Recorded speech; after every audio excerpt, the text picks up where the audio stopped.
This is the creepypasta Ben Drowned, narrated by mjjgoblin. Part 1. Okay, I need your help with this. This is not a copy pasta. This is a long read, but I feel like my safety or well-being could very well depend on this. This is video game related, specifically Majora's Mask, and this is the creepiest shit that has ever happened to me in my entire life. Having said that, I recently moved into my dorm room starting as a sophomore in college, and a friend of mine gave me his old Nintendo 64 to play. I was stoked, to say the least. I could finally play all of those old games of my youth that I hadn't touched in at least a decade. His Nintendo 64 came with one yellow controller and a rather shoddy copy of Super Smash Bros.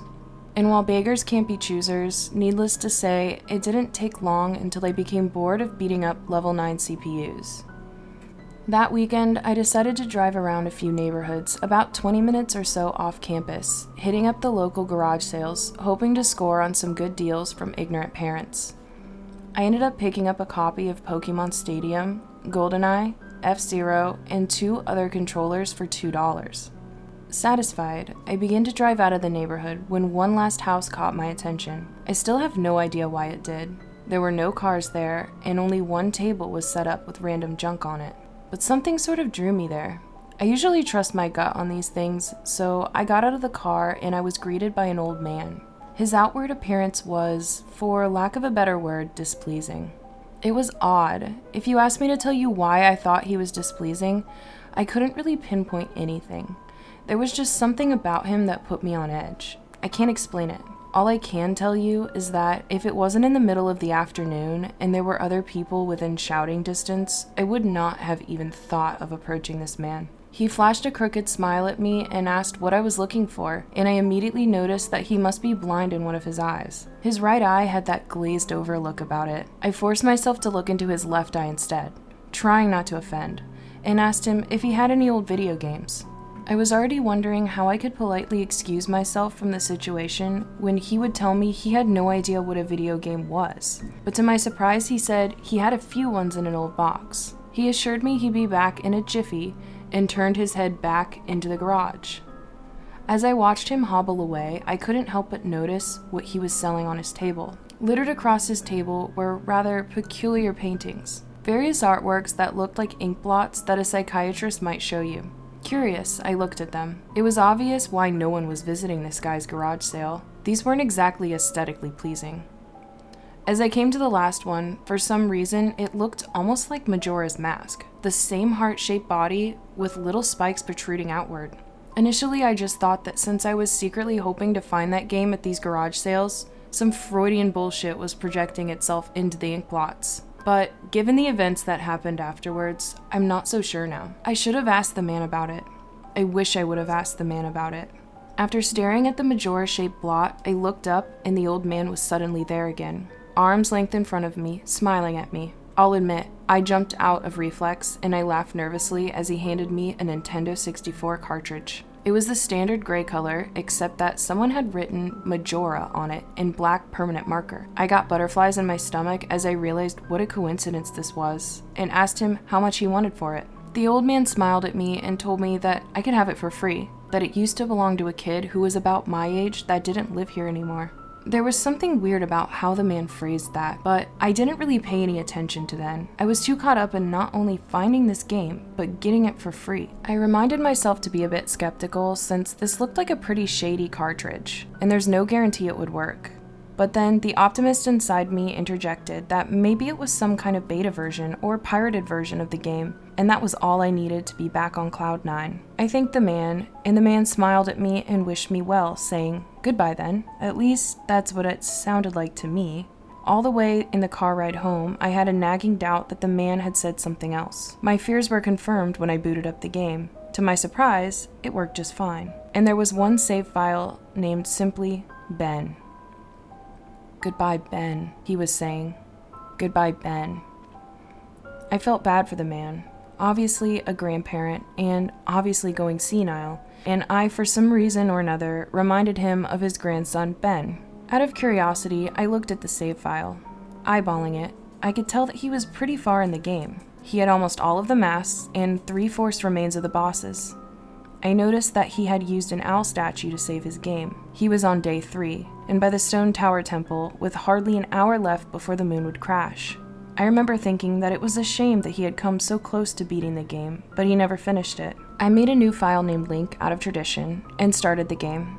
Ready to relive my childhood. For such a shady-looking game cartridge, I was impressed at how smoothly it ran. Literally, just like a retail copy of the game, save for a few minor hiccups here and there, like textures being where they shouldn't be, random flashes of cutscenes at odd intervals, but nothing too bad. However, the only thing that was a little unnerving was that at times the NPCs would call me Link, and at other times they would call me Ben. I figured it was just a bug, a fluke in the programming causing our files to get mixed up or something. It did kind of creep me out though after a while, and it was around after I had beaten the Woodfall Temple that I regrettably went into the save files and deleted Ben. I had intended to preserve the file just out of respect of the game's original owner. It's not like I needed 2 files anyway, hoping that that would solve the problem. It did, and it didn't.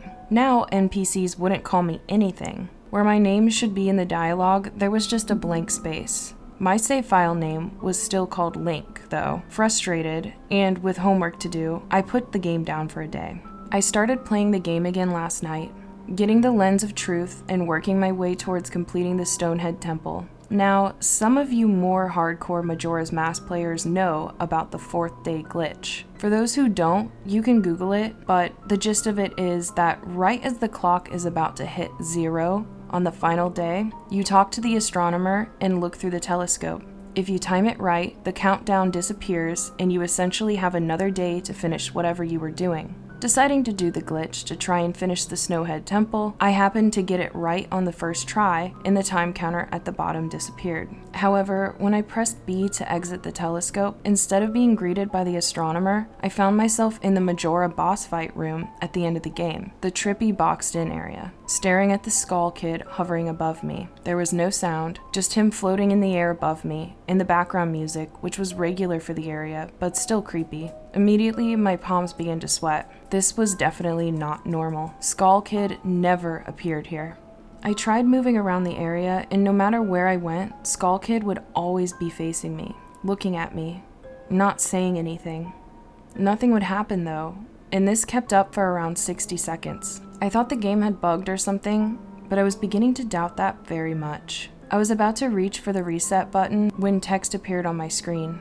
You're not sure why, but you apparently had a reservation. I instantly recognized that text. You get that message when you get the room key from Anju at the Stockpot Inn. But why was it playing here? I refused to entertain the notion that it was almost as if the game was trying to communicate with me. I started navigating the room again, testing to see if that was some sort of trigger that enabled me to interact with something here. Then I realized how stupid I was. To even think that someone could reprogram the game like this was absurd. Sure enough, 15 seconds later, another message appeared on the screen. And again, like the first one, it was already a pre-existing phrase.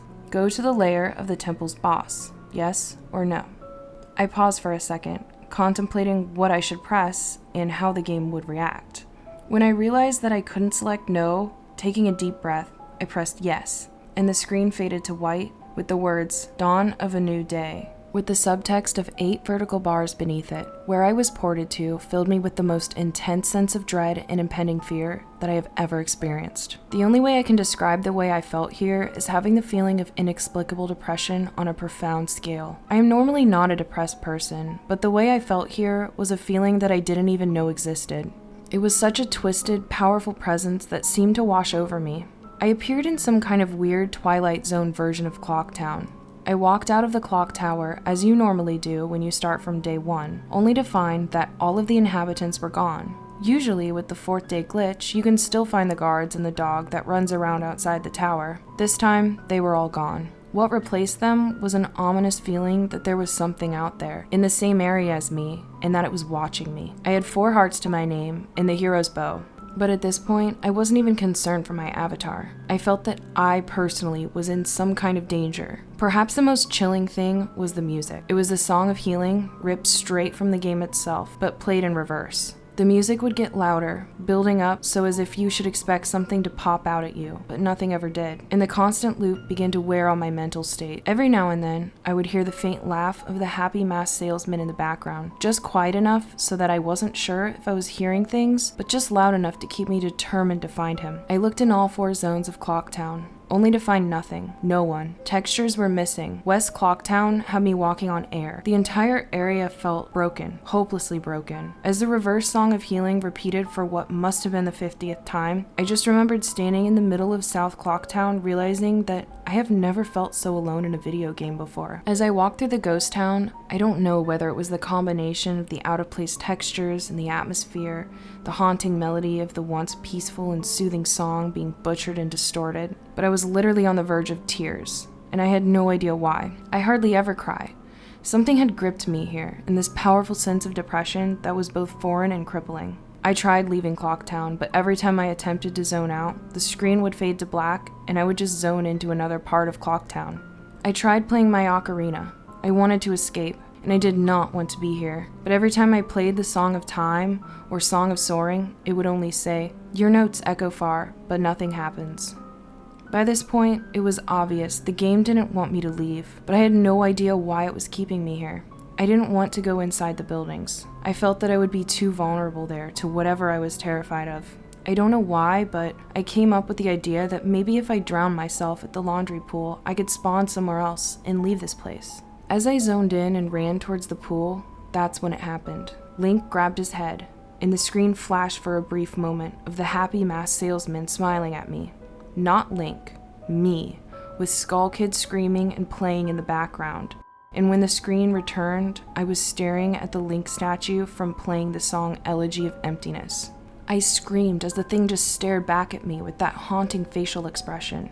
I turned around and ran out and back into the South Clocktown, and to my horror, the statue followed me.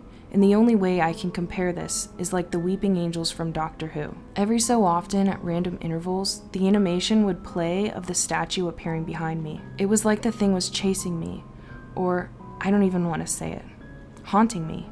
By this point, I was on the verge of hysterics, but not even once did the thought of turning off the console occur to me. I don't know why. I was so wrapped up in it, the terror felt all so real. I tried to shake the statue, but it would literally appear right behind me every single time.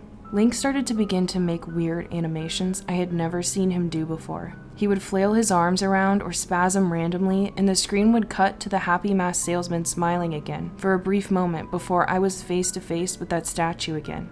I ended up running into the Sword Master's dojo and ran to the back. I don't know why, but in my panic, I just wanted some kind of assurance that I'm not alone here. To my dismay, I found no one. But as I turned to leave, the statue cornered me in the cubby in the back. I tried attacking the statue with my sword, but to no avail. Confused and backed into a corner, I just stared at the statue, waiting for it to kill me. Suddenly, the screen flashed again to the happy masked salesman, and Link turned to face my screen, standing upright, mirroring the statue, looking at me along with his copy, literally staring at me. Whatever was left of the fourth wall was completely shattered while I ran out of the dojo terrified. Suddenly, the game warped me to an underground tunnel, and the reverse song of healing queued up again, as I was given a brief moment of rest before the statue started appearing behind me again, this time aggressively. I could only take a few steps before it would summon behind me again. I hurriedly made my way out of the tunnel and appeared in Southern Clocktown. As I ran aimlessly in a sheer panic, suddenly a red head screamed and the screen faded to black as dawn of a new day, and 8 vertical bars appeared again. The screen faded in, and I was standing on top of Clock Tower with the Skull Kid hovering over me again, silent. I looked up and the moon was back, looming just meters above my head, but the Skull Kid just stared at me hauntingly with that mask.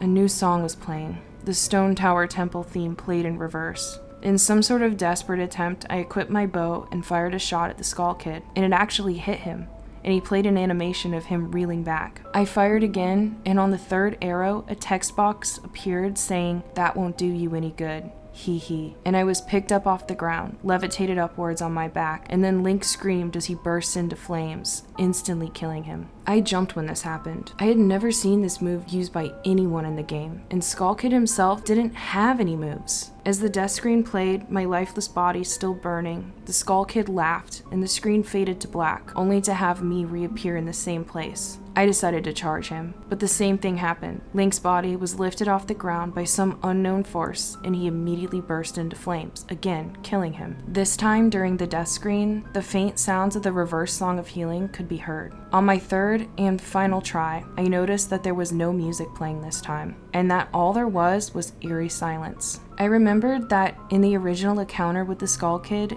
you were supposed to use the ocarina to either travel back in time or summon the giants. I attempted to play the Song of Time, but before I could hit the last note, Link's body once again horrifically exploded into flames and he died. As the death screen neared its end, it began to chug, as if the cartridge was trying to process a lot of something. When the screen came to, it was the same scene as the first 3 times, except this time, Link was lying on the ground dead, in a position I had never seen in the game. His head tilted towards the camera, with the Skull Kid floating above him. I couldn't move. I couldn't press any buttons. All I could do is just stare at Link's dead body. After around 30 seconds of this, the game simply fades out with the message, "You've met with a terrible fate, haven't you?" before kicking you out to the title screen. Upon getting back to the title screen and starting again, I noticed my save file was no longer there. Instead of Link, it was replaced with Your Turn. Your Turn had 3 hearts, 0 masks, and no items. I selected Your Turn, and immediately, when I did, I was returned to the clock tower rooftop scene of my Link dead and the Skull Kid hovering over, with the Skull Kid laughing and looping again and again.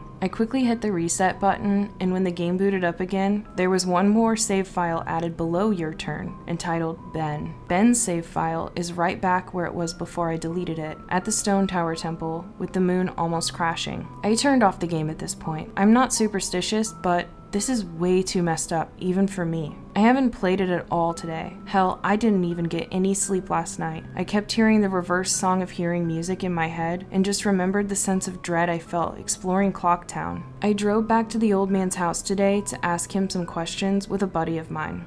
No way was I going there alone, only to find out that there's a for sale sign in the front yard, and when I rang the door, no one was home. So now, I'm back here writing down the rest of my thoughts and recording what happened. Sorry if some of this has grammatical errors and whatnot. I'm running on no sleep here. I'm terrified of this game, even more so now that I've relived it a second time writing all of this down. But I feel like there's still more to it than meets the eye, and that there's something calling me to investigate this further. I think Ben is something in this equation, but I don't know what. And if I could get a hold of the old man, then I would be able to find some answers. I need another day or so to recuperate before tackling this game again. It's already taken a toll on my sanity, I feel like, but next time I do this, I'm going to be recording my footage all the way through. The idea to record only came to me towards the end, so you can see the last few minutes of what I saw, including Skull Kid and the elegy statue, but it's not on YouTube here. I'm going to stay in this thread for a little while longer before I fall asleep to answer any questions you guys might have, or hopefully listen to your ideas or theories to help me shed some light on this, or maybe things I should try to do. I think I'm gonna play Ben's file tomorrow to see what happens. Maybe I was supposed to do this all along. I don't believe in paranormal stuff. This is a little messed up, and maybe this Ben guy is really just a good hacker or programmer. I don't want to think about the alternatives if he isn't. That's the end of the copy paste. I'm hoping that maybe this is some kind of running gag the developers had, and that other people have gotten gag or hacked copies of this game like this. This just really scares me.